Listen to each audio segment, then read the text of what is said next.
Donc, je reviens à mon équation de départ, moins 2x au carré plus 3x moins 1 égale 0. Et le but est de factoriser, c'est-à-dire écrire cette forme-là, où vous avez trois termes, l'addition de trois termes, celui-là, plus ou plus moins, c'est pareil, ça fait moins, donc c'est une somme. On a une somme de trois termes, et on va la transformer en un facteur de trois termes. Vous voyez que là, à chaque fois, c'est multiplié. Donc c'est ça, factoriser. Transformer une somme en une multiplication.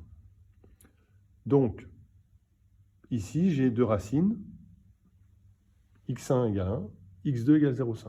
Donc je vais l'écrire sous la forme de trois facteurs. Donc première chose, j'écris petit a. Petit a, il vaut moins 2. Donc moins 2, et j'ouvre la parenthèse. Et je peux déjà mettre x. Alors ça va être x moins x1. Donc x1, ici, il vaut 1. Donc x moins 1. Facteur de x moins x2, donc x moins 0,5. Donc ma factorisation, c'est moins 2, facteur de x moins 1, facteur de x moins 0,5. Voilà, j'ai écrit ma factorisation. Maintenant, dans l'autre sens, j'ai déjà la factorisation.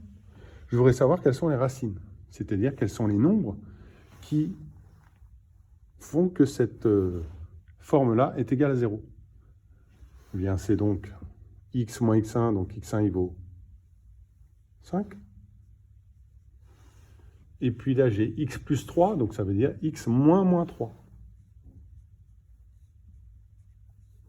Donc ça veut dire que mon x2, il vaut moins 3.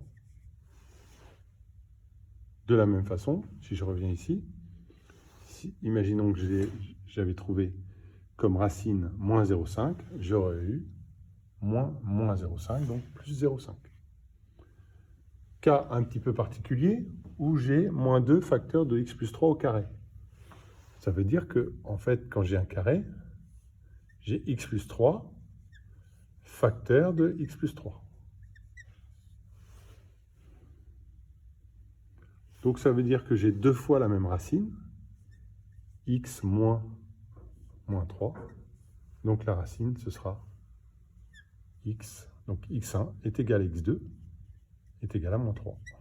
C'est ce qu'on appelle une racine double. Voilà, c'est facile, non ?